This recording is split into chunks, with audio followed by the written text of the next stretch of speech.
how many times do I walk into the Louis Vuitton store and I buy some Louis Vuitton?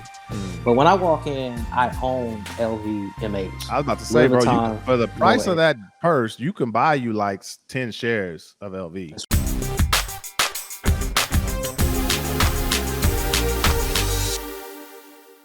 What's going on, y'all? Welcome to another edition of Dads on Purpose, the podcast. I'm your host, Josh Ashford, and as always, got the big homie KB, Mr. Kevin Brigance. What up, bro? What up, baby? Let's go, let's go, let's go. Pew, pew. Yo, one of these days we're gonna be able to afford a soundboard. Like that's on the wish list. That's on the Amazon wish list. You know what I'm saying? You know what I'm saying? Gotta get the soundboard. You know what? At this point, I think it's just a running joke. Like, yo, we're gonna get a soundboard. Oh, we're gonna get one. We're not gonna get one, y'all. It's just what we're gonna. Yeah. Anyway, yo, we got guests in the house, man. We got the big homie, Mr. Brandon Carter. I can't let you know where he works, but just let you know he is qualified for what we're talking about today. Brandon, how you doing, man? I'm doing good, man. My intro is not going to be that good, right? But thank y'all for having me. That's right. Yeah. Brandon, you trying to keep it down because the family in the house or something? Or? No, I just don't want to be too loud, man. As a matter of fact, my family's gone. My son's playing basketball tonight. He understood.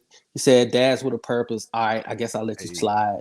But really, we had a church thing, so he understood, right? So the family's gone. I'm about to say, when I see Buddy on Sunday, I'll give him some candy or something. He'll be fine. I can't give money because I'm broke. So, anyways, go ahead. But thank you for that introduction. Yes, I am qualified to what we're going to talk about tonight.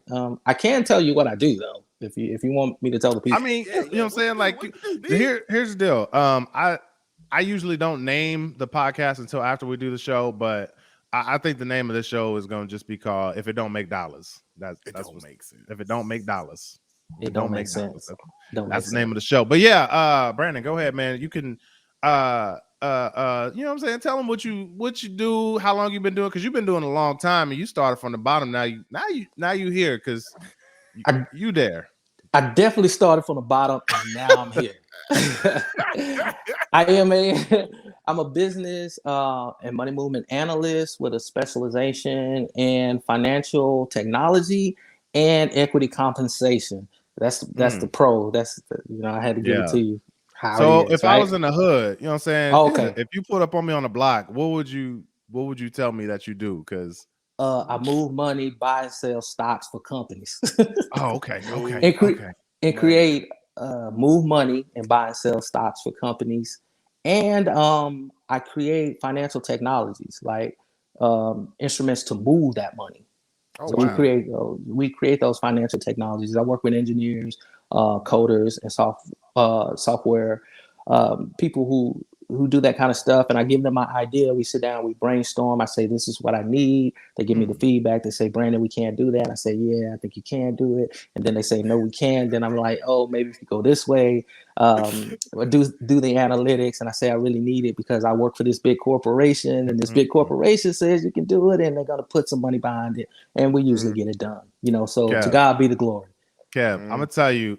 So this story that he's telling you, like what he does as far as with the engineers, this is literally. So for everybody that don't know, Brandon is also a pastor. He's a pastor at the church that I attend. So I run the AV booth. And so Brandon has this idea. We're doing a new type of service this Saturday, and Brandon has this new type of idea of a service. Love it. It's going to be fantastic.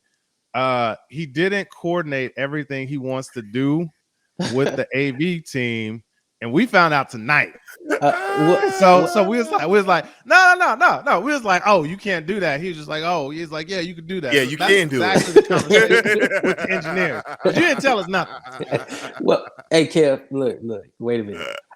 I sent out a group text on kind of what was happening. Don't put me in no group text. Josh here doesn't really respond well to group text. Yeah! So I gave him an order of service. So when I brought it up, he said, "Well, I don't respond to the group text." And I was like, "Well, I got to put it in the group text. That's where I put it." Sorry. Hey, if the line of communications was supposed to go through the group text, sound like somebody who should have been watching the group text. Does it say Jackson Solo? I think it says that in there. How many people? So it's about 12 people in this group text. Yeah, I'm not looking at that. I didn't look at none of it. I'm looking at all this. So that's on him, right? Here's my thing. So if it's a group text with like 3 people, maybe 4 people, I'm cool. But here's what happens when you put group text with like 9 people. Maybe right, wrong, whatever. Everybody thinks that they need to respond. You don't. And so then I get 15 responses of like, "Oh, thank you, Pastor. Thank you." I don't care.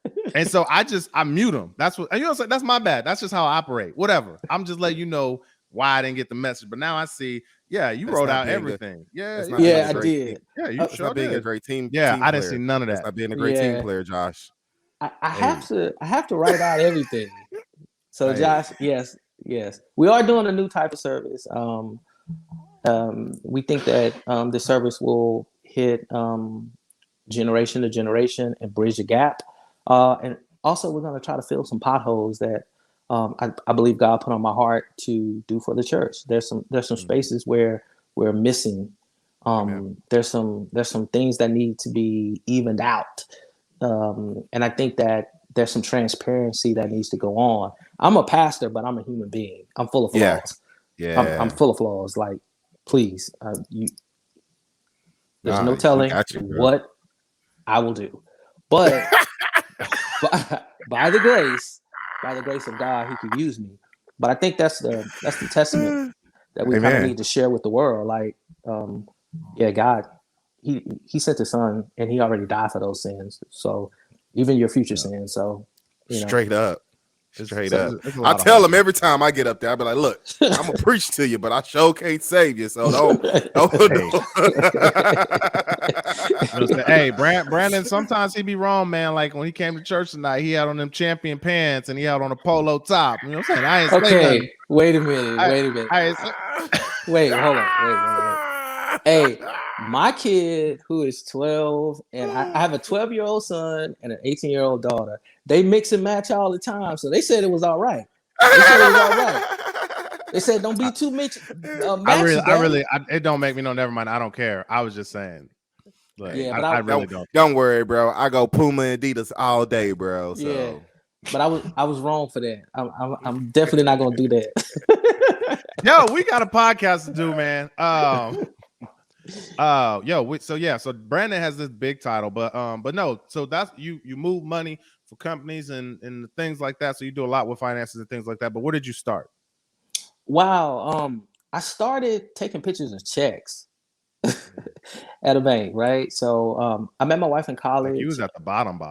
I was really at the bottom, right? And I'm gonna be real with you. Before I was taking pictures of those checks, I was at Six Flags and I was a bathroom attendant.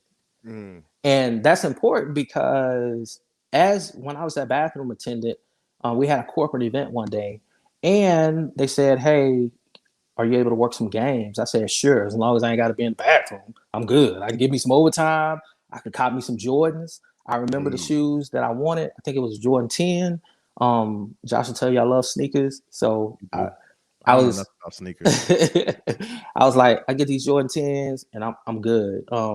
As I was working that day, there was a lady who came up to the game that I was operating and she stayed there for about 20 minutes. She said, "I like you. I'm going to offer you a tip."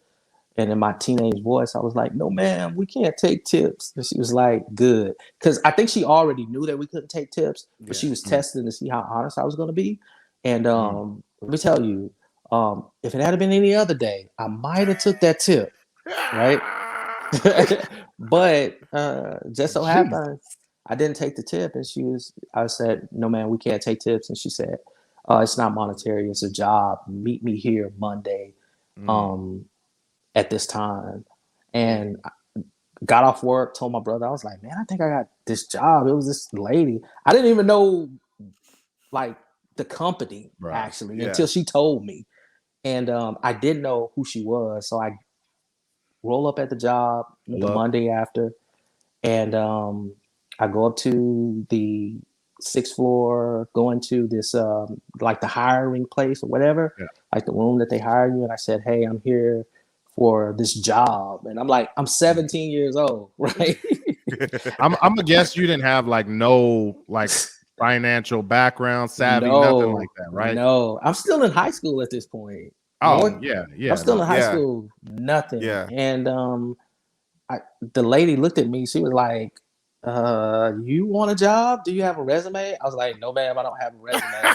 I work at Six Flags. I just got Mr. J. You like him? Hey, I was just told to show up. So what's up? Hey, you know what, Kev? That's exactly what I did. I said, well, Rosalind told me to show up.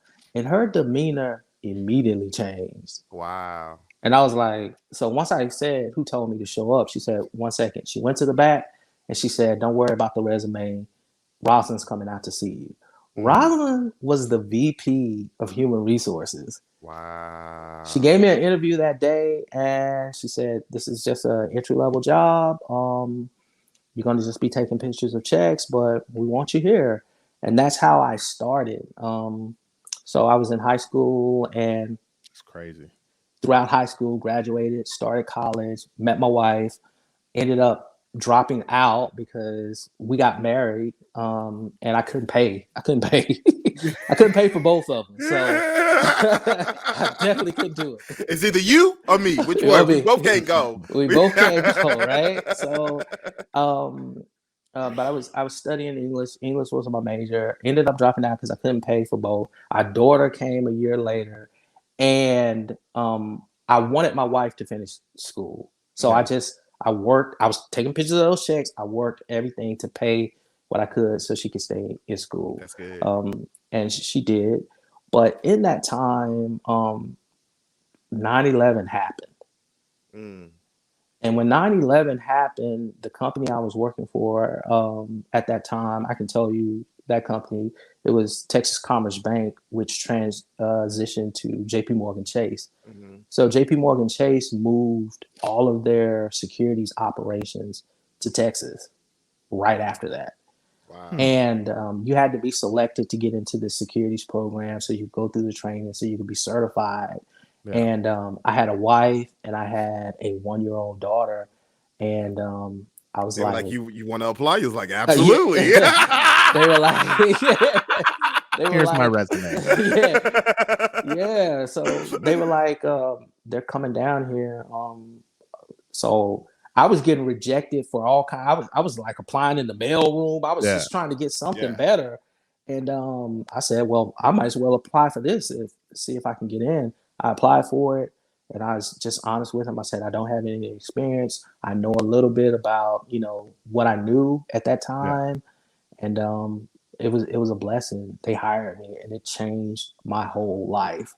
At that point, I got into the securities program. It was tough. I had to go to school. I had to go to work. I had to make sure my wife and my daughter were good at the time. We didn't have our son, but random question.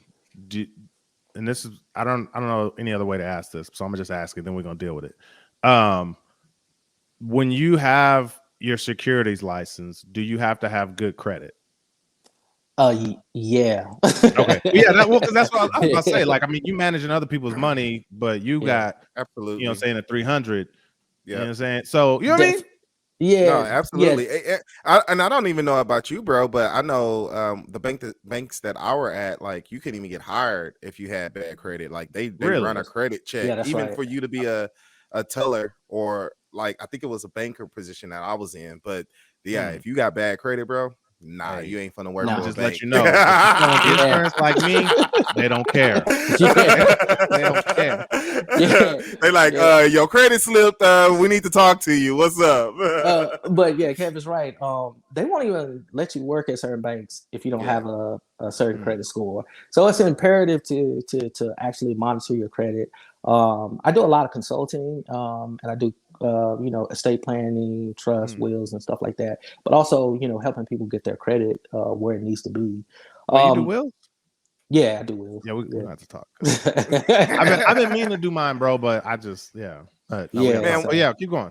what I really like too, I know you're giving us some background and stuff, but we just really glazed over some some things that I even take to heart. Like you really had to make a real decision, bro, to like say, you know what, I am not gonna go to school. I'm gonna push my wife to go to school, and I'm gonna help her finish school and take care of my kids and wait for my opportunity. And I think oftentimes as men, that could be, man, that could hurt, because we have in our minds what we want to do, how we want to provide for our family and how that looks. But when we happen to say, okay, this is reality and this is where we are, let me pause and let me work this job because this is what I got right now. Looking for the next step. But even though I'm working this job, I'm helping my wife set up for her next big thing. And I think that's something that we kind of glazed over, bro. That I think that'll help a lot of dudes, man. I think it'll help a lot of guys. Because even when I think about it too, like, but say, Kev, you did that same thing, right? With teaching. Yeah, man. At the point that I recognize I just went to get that degree, bro, I was like, yo, you finna get your master's? Bet. We got behind Delina. Like, I stayed home, took care of the kid, picked Kendall up, fed Kendall. I was just a stay-at-home dad, technically, because my wife was going. Don't say just. Well, you're right. It was some work behind that, but having to make that decision, knowing that that's going to set her up for your whole family to be elevated. And I think that's one thing that man, a lot of people should kind of grasp. Sometimes it's not going to be both of us at the same time. We're going to have to say, you know what, you go, and then when you get to a certain level, then it's my turn to go. So I appreciate sharing that, bro. Yeah, man. And it was a very hard decision, but it was an easy decision because I was paying for college out of my pocket with that money that I was earning from that. It was just an entry-level job, but I was every semester I was paying. I didn't want to have any debt, and I was paying out of my pocket. So when I meet my wife and we decide to get married, so now I have a whole different set of responsibilities. And I never grew up being selfish, so I was like, okay, I married this woman.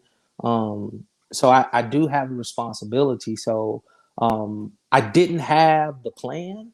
So I don't think you always have to have the plan at that very moment. I like that. That's good. Yeah, I think that if you just continue to walk forward, you'll get to where you need to be. That's good. And that's what I did. I said, well, I don't know what's next. Can I ask you this? Can I ask you this question? I'm thinking just as an entrepreneur, like, did you have any, because there's one thing that you said, I didn't want to go into debt. And so I'm hearing that, like, so for yourself personally, right? Because see, we as men, we got our mind made up what we want, but when you connect to somebody else, you're like, hey, nah, we ain't gonna do that. So what did you guys end up not getting in debt at all as you supported her and got her into college? Or what are moments where you was like, you know what, we need to get this loan for this just so we can make it through or make it by?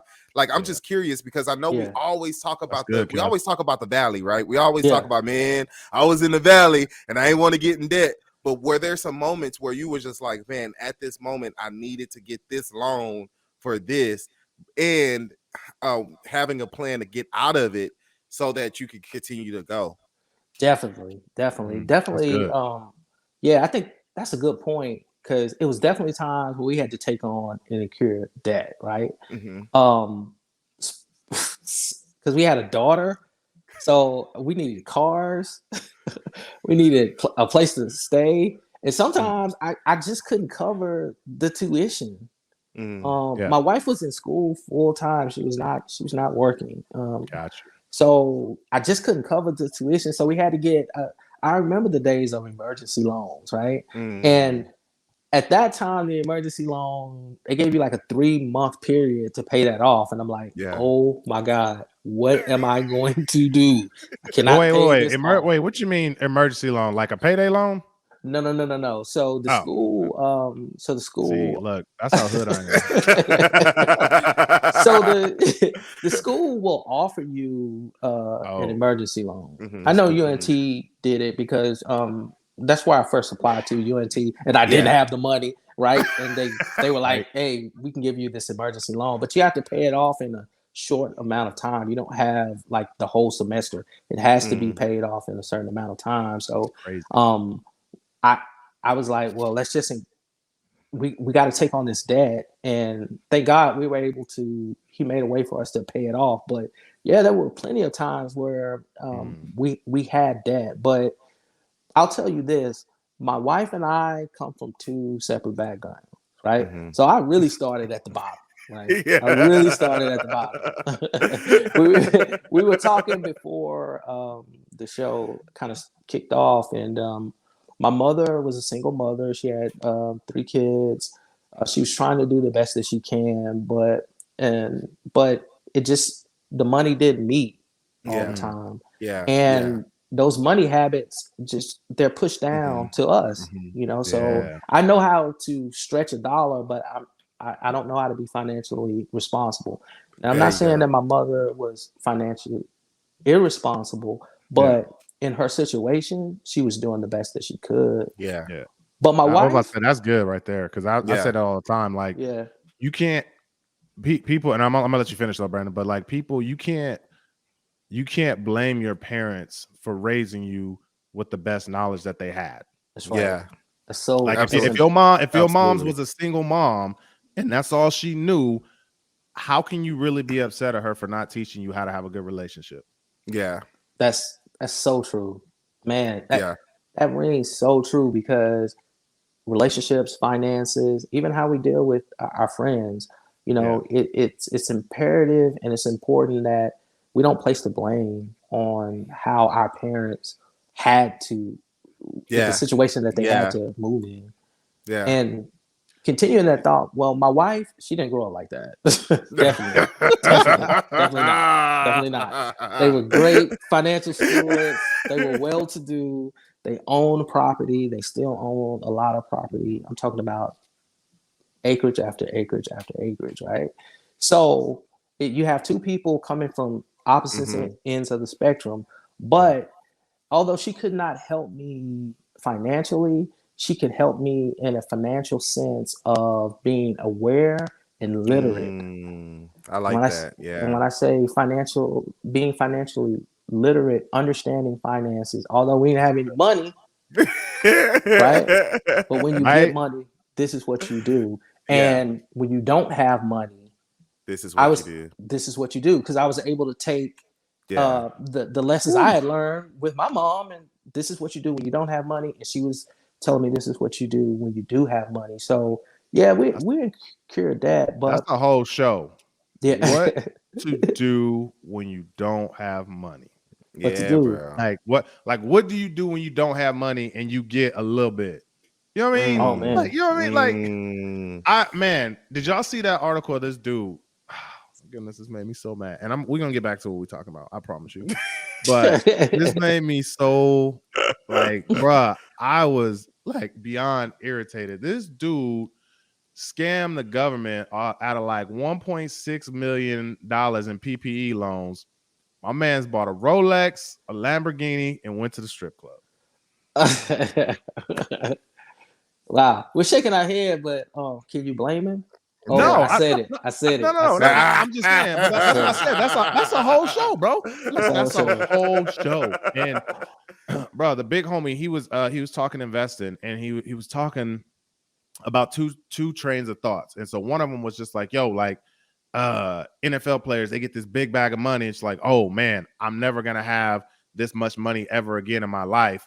I need to go spend it. And then there's the other school of thought, I'm never going to have this much amount of money in my life. I need to go save it. You know what I mean? And so it's just like, I don't know if it's what we're taught, but I guess it's where we're at, or what we learned, or what. I think a lot of it is like what Brandon said earlier, is a lot of it is what we taught and where we come from, you know, and our exposure and where we are. When you talk, especially when you talk about an athlete, man, all they've been working for was the bag. All they've been thinking about was they go buy the house they was gonna live in, the house they go buy their mom, you know.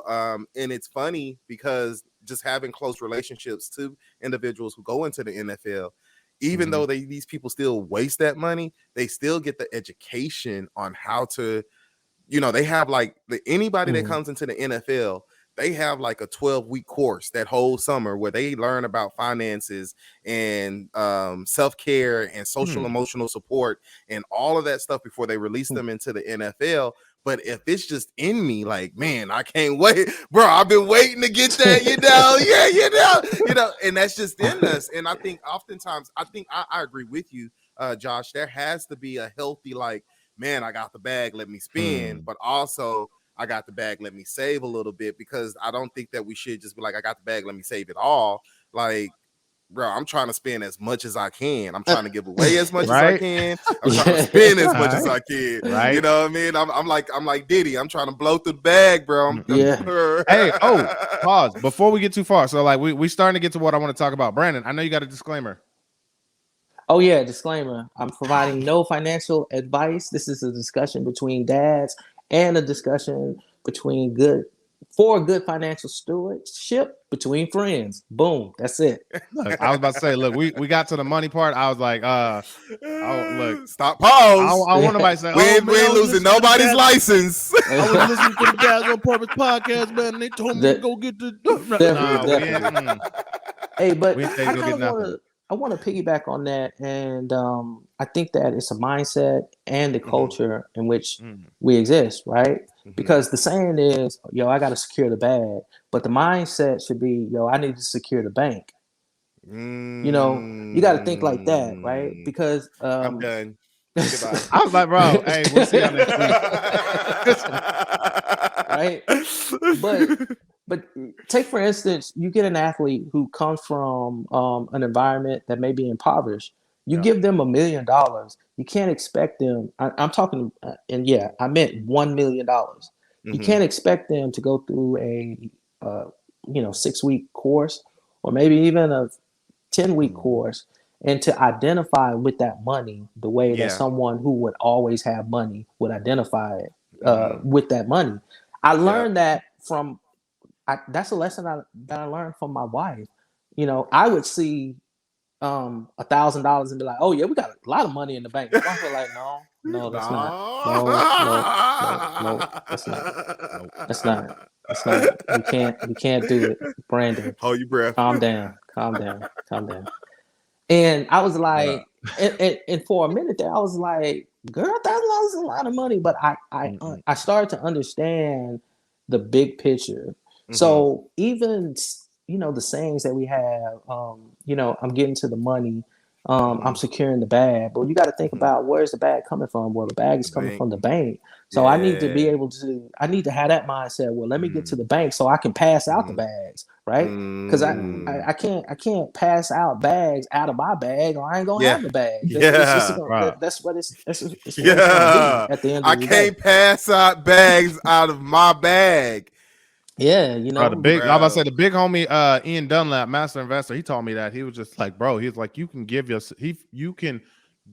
yourself away into poverty. Like, you can help people into poverty. Like, like yourself. Like, I was like, bro, that's crazy. You really gotta like secure your own self before, you know what I mean? The same thing on the airline. Like, they tell you, make sure you put your mask on first before you help somebody else. Not because, even if it's your kid, but the thing is, bro, it only take a couple seconds before you can't, after you didn't put theirs on, now you ain't no help to you or them. And so it's like, yo, put yours on first. And then on the flip side of that too, like, you got a heart to give, but you can't give what you don't have. And I had to learn that the hard way. I'm giving all that I had, but I could have gave more if I asked for the bag in the bank. Yeah, Brandon been trying to say something, but we keep cutting them off. Oh yeah, well, yeah. I was going to the. I think that's where we need to start, is the mindset, right? Because the imagery is for us to show that we're wealthy, but to be honest with you, man, Bill Gates could pass us all in the grocery store. I'm talking about Bill Gates. Yes, like the Bill Gates that we all know. He could just pass us in the grocery. He doesn't even have to have a hat on. And you would be like, "Oh, I didn't." Bro, I think that was the most. I think that was the most just eye-opening thing for me. And I think for a lot of people who don't get the opportunity, they're starstruck by people who got money. But it's when you get to hang out with people who have money, you just recognize they're just regular people. Like they're not trying to jump out in Gucci and Louis Vuitton every day. Like they're throwing on some boat shoes and some khakis and a t-shirt, and you know, they're in $1 million house, but at the end of the day, like they're not trying to be extra every day. Like they might not even be in $1 million house. You right about it, bro. In his same house since 63. 63. You're right about it, bro. But I think that like exposure is like the mindset. We haven't been exposed to the lifestyle, so we think that once we get the money makes the lifestyle, and it's not the money that makes the lifestyle. The money just buys the things in that lifestyle. Like I'll never forget. I think I told this story before, Josh, when I went to Miami and hung out with my cousin when he was playing for Miami Dolphins. And you know, I'm in there with Reggie Wright, Chris Cunningham, and all these. You know, I'm like, oh, bet we in this thing. Name dropping, man.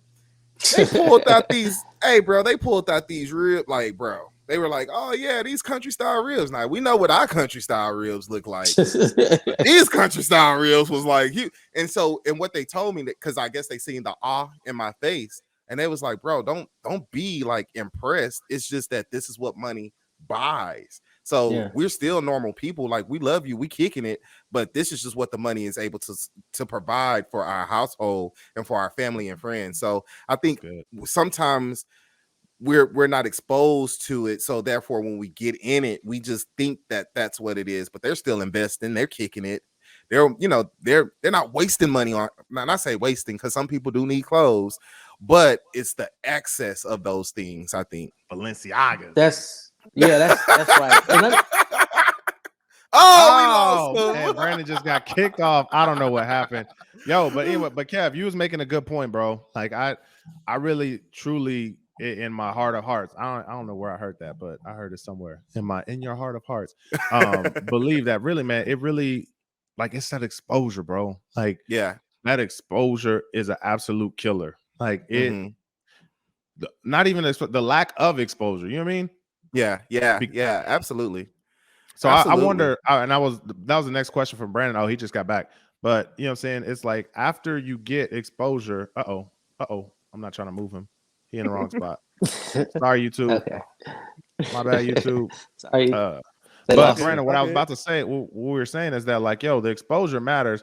But so after you get exposure and you understand, like, okay, this is what it really looks like to have a bag. You know what I'm saying? So like, I mean, you look at like what was it? Ocho Cinco? He was like, he makes fun of players that flash off their like $100 million earrings and stuff like that. He's like, oh, I got a pair that look like that. I got them from Claire's for $10.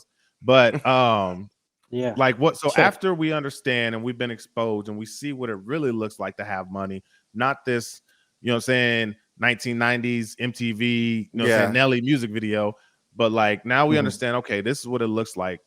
What's the next step? Well, the next step is understand that you can own what you see, right? So we're kind of talking about like Balenciaga.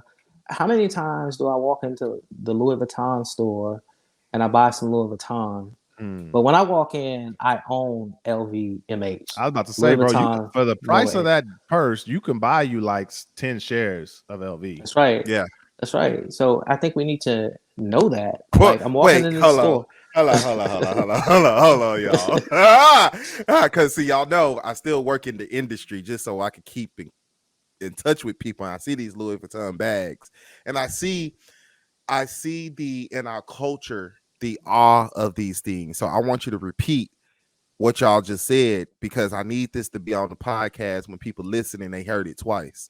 So that's right. I know it's Christmas and y'all finna go out in this mall and y'all finna run a bag on these expensive things. This Gucci, listen to this advice. Listen to this advice, y'all. Say that one more time, Brandon. Go ahead, Brandon. Let me tell y'all this. Oh, go ahead, Brandon. You can definitely own LVMH. I'm giving you, that's the actual stock symbol, for less than what you pay for a bag. Now, you can buy a bag. I'm not saying that you don't buy your bag, but you need to think about that. Like, I can own stock in this company. So once you start to own stock in this company, well, there's this thing that comes out every year called a proxy, and you have a little say. You may not have much say, but you have a little say of what they do. And you have a proxy vote. Once you start owning and investing in these companies, right? Because the great Andre 3000 told us, rich is a verb, and it's right around the corner from the curb. So, right? Wow. And you know what though? You know what I'm thinking though? Even I'm thinking about dividends, right? I'm thinking about when you get dividends. When you get to a certain and it splits. I'm like, bro, at that point, if I could buy stock for the same price that I buy a purse and probably more, I'm just waiting for the split. I go buy you 2 or 3 purses. Like, I mean, there's more to that. It don't work that way. Yeah, I know, but I'm just thinking like you buy stock in to be able to get the money to just buy the stuff that you want from the company. You know what I mean? Bro, but even more than that, I mean, I'm not gonna go too far into this because that's not where we're going. But like, even like you buy it today with the mindset that like, yo, like this is going to grow in value. Yeah. So you buy it today. 20 years later, it's grown. You buy them Balenciagas, you know what I'm saying? First of all, you're not gonna wear them once they get scuffed. So now they just sitting on your shelf, and now nobody wants them because they scuffed. So now you didn't pay. You know what I'm saying? Like you hit. Yeah, that's so true because the future is what you should be thinking of and not the right now. One of the key things is when we bought our first home, we bought the smallest home, the cheapest home. Best neighborhood. We didn't get any upgrades, but we bought it in the best neighborhood that we could afford at that time, right? Because a lot of the times I see first-time home buyers going out and buy their dream house, right? So this is the mindset. So it's fine to buy your dream house, but think about how your neighbors got to where they got to. Well, they started at a starter home. They built up equity. They sold that home. The average person stays in the house 5 years. They built up equity, right?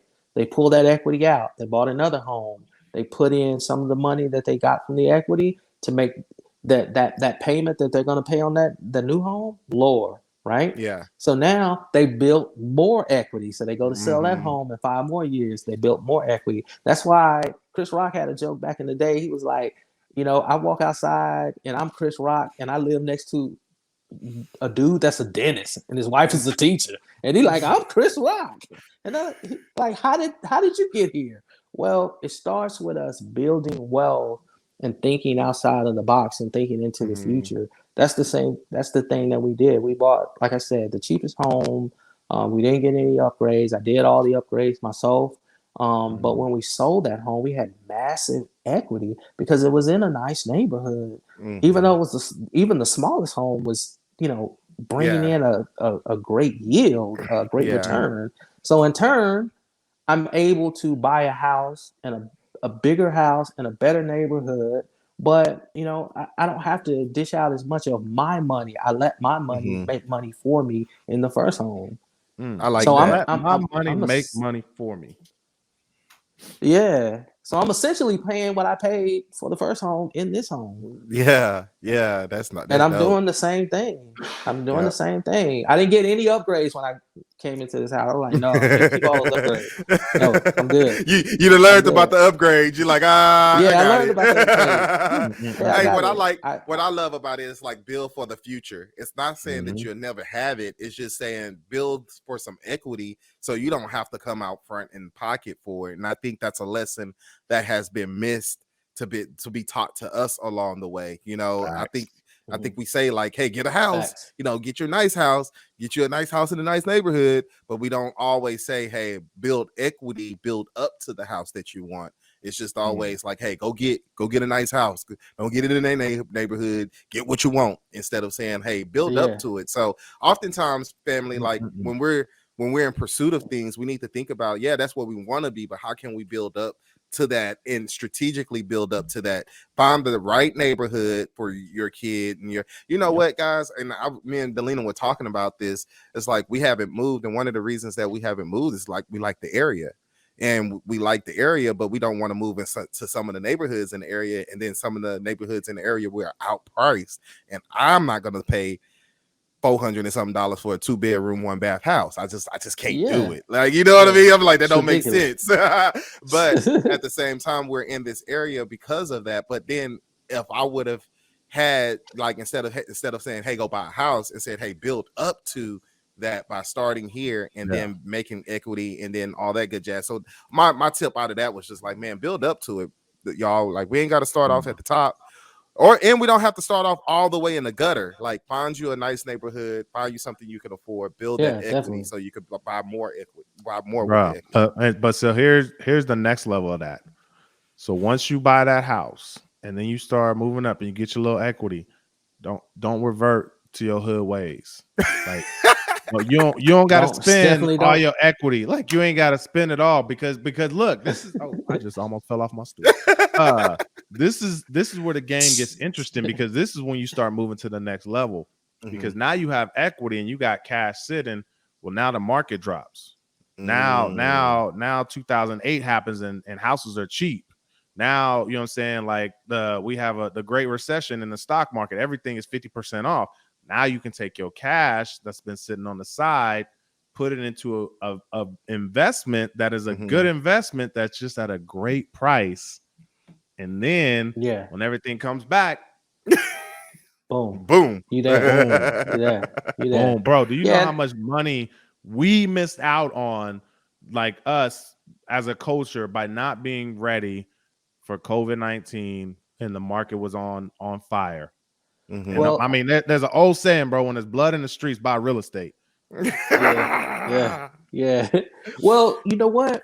Right before the pandemic hit, I was doing some consulting and stuff like that, but I'm always ready because I guess it's the fact that I've been in finance for so long. So I know the downturn. So 2008, it should have taught everyone a lesson. You don't have to be in finance for 2008 to teach you a lesson. I always try to keep some liquid, some equity, an equity stake in a property, and something in the market. So it helps fight off the volatility, right? So if the stock market go this way, then maybe the housing market will go this way. And then I keep a little cash to invest where I need to invest, just in case. So diversifying your portfolio means more than just having stocks and bonds held in your investment account. It means diversifying your ideology to say, okay, this is what I need and this is where I need to go. I guess everywhere I start from the bottom, right? Whether it's a new car, I'm gonna let somebody else pay for that equity, right? You can go ahead.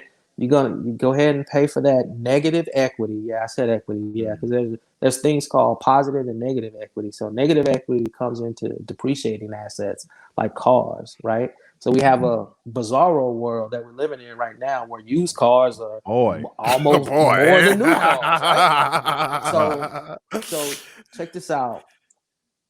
During the pandemic, we paid off my wife's car, right? Cat paid it off, and now that car is worth way more than even what we bought it for originally. So we're not paying a car note, and we have positive equity, which you usually don't get in a car. But we're living in a different circumstance. I know you mentioned debt, and that's one thing that you may not can avoid it, but if you can, try to stay out of as much, because you don't need all that you think you need. You need probably a fourth of that, to be honest with you. Like, we have one credit card that we use, and we usually pay that off. I'm talking about one credit card for a whole household. And so how did you get there though? Because that's I already know people just like, oh man, well Brandon already said, you know what I'm saying, she taught him early on when he was a young whippersnapper how to do stuff. You know, I'm 43, I got 3 kids, you know what I'm saying, we live in this life, and you know what I'm saying, we got to use our credit cards. I mean, that's a whole nother podcast right there, but yeah, absolutely. But that's good, Josh, because a lot of people say, well, just get debt free, and they don't tell you how to get there. Well, let me tell you, we was drowning in debt. I'm gonna tell you, we had all this kind of debt. We had no savings, no nothing. But those initial building blocks help us get debt free. So when I told you we bought that starter home, that cheap home with no upgrades, right? That put us in more debt, but we had the insight to say in the future, we're probably going to get some equity out of this house property purchase. Yeah. So the average is 5 years. So in 5 years, right, I can't pay off this house and I'm drowning in debt. Yeah. What can I pay off? Yeah. Okay, I got 4 credit cards. So let's start transitioning and paying off principal on this revolving debt. So it's saying, okay, I got a credit card, I got 4 of them. Well, I only have $10 extra to spare, but I'm going to make sure that goes to the principal on one of these, the lowest one, right? So that's what we did. We had a credit card, maybe it was $500. So we said $10 extra to principal. I don't care how long it takes. We got 5 years, so at least we can get one of them paid off, right? So, and once we had that mindset, we started to find money, because there's a lot of times when you go out to eat or you go somewhere that you don't really have to do. You could kind of sink that money into a debt-free solution, and that's what we did. Right there. You got money. You just need to find the money. I think that's just really important, because I know a lot of people who are trying to fight and get out of debt and work their way out of debt. They're like, I don't have any money. But then, like you said, the food, you're going out to eat, the Starbucks that you get 3 or 4 times a day, like you got the money. You got to find the. And I know some people. Starbucks bro. is expensive. I know some people, bro. I'll be looking at them like, man, can you afford that? But that's their lifestyle. And I think you have to sometimes you have to change your lifestyle to find the money in order for you. Like, it can be done no matter what budget you're on or what income you have right now. Find the money. What are some ways you could cut back? I just thought that was a great point. Yeah, because it's either you like being like this or you're going to make a change. Yeah. I didn't like having a daughter and a son, and I didn't have anything in my savings. Like I'm like, if anything goes wrong, then I'm out. Yeah. What am I gonna do next? Yeah. I'm gonna take a big hit. I couldn't, like, what if the car breaks down and I gotta pay $500? Where am I gonna get that? I gotta take something from here to do there. So getting out of debt initially is hard. You have to make sacrifices, but that's one of the sacrifices that you have to make, is the sacrifice to say, I choose to be debt free, one way or the other. Even if it's $5 to the principal, you breaking up, revolving debt that I got, and that's what we did. So one credit card down, right? Nice. So whatever I was paying on that credit card, I started paying that principal on top of the next one, the other credit card. So actually, in reality, I found that little extra money, and now I'm not even paying anything extra now. Yeah. And then I'm paying that on principal. Brandon, I know you're making a point right now, but all I can think of is, like, there's a meme out there, and it's like, tell me something without telling me something. And all I can think of is, like, Brandon, tell me your kids are at home without telling me your kids are at home, because it's Wi-Fi lagging. I'm like, I know they're home now. All devices are starting to cut on. Did you hear me? Man. Oh, he delayed. But that's the new home Wi-Fi. That's what that is.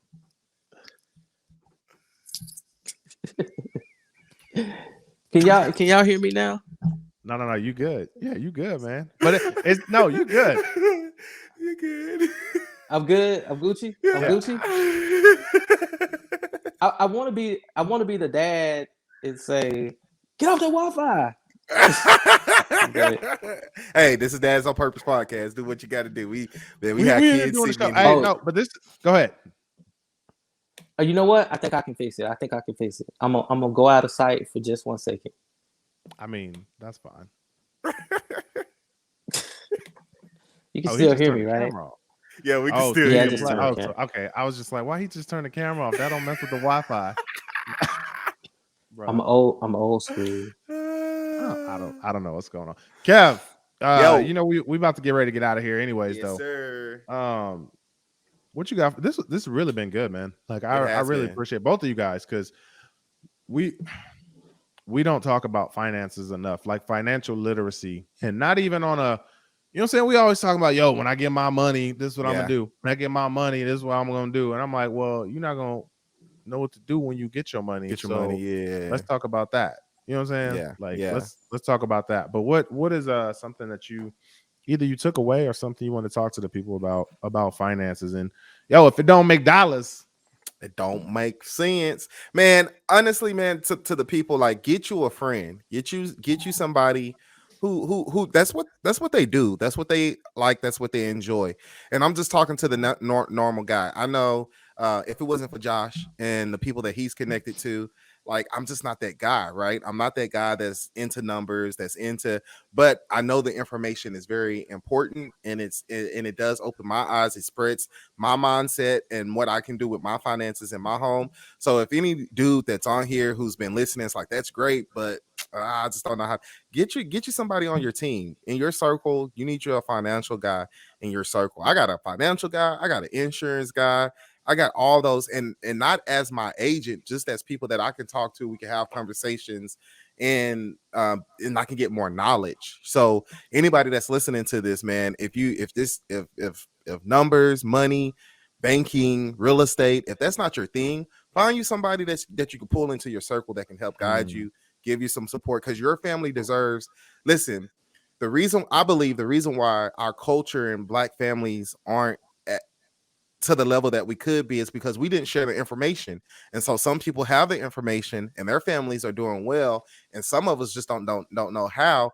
But just as other cultures, they get into groups and circles and they learn the information and they apply things that they can in their own households. So Josh bank might be bigger than my bank, but we can sit in the same circle and I can apply some of those things so that my family can benefit from this information as well. So find you somebody who can get with you, walk you through these financial tools and techniques so that your family can be well off and set off. You talking spicy, Kev. You talking real spicy. Spicy. Mr. Carter. Well, let me add, think outside of the box. You recognize that you may not understand or know what wealth looks like, but you can find out. That's good. You know, invest in yourself. And as stated, you don't always have to have the plan in its totality. Know that, just keep walking forward. Think of money as something that you need, and think of money as something that you utilize, and not something to spend all the time. You know? Yeah, that's real good. So surround yourself with good people. If I'm surrounded by people with bad money habits, then I'm probably going to have bad money habits. Yeah. But surround yourself with good people who they don't have to be financial wizards, but they do need to have an acumen for being financially responsible. You know, so and look at what you have and look at how you can utilize it. Set a goal and start.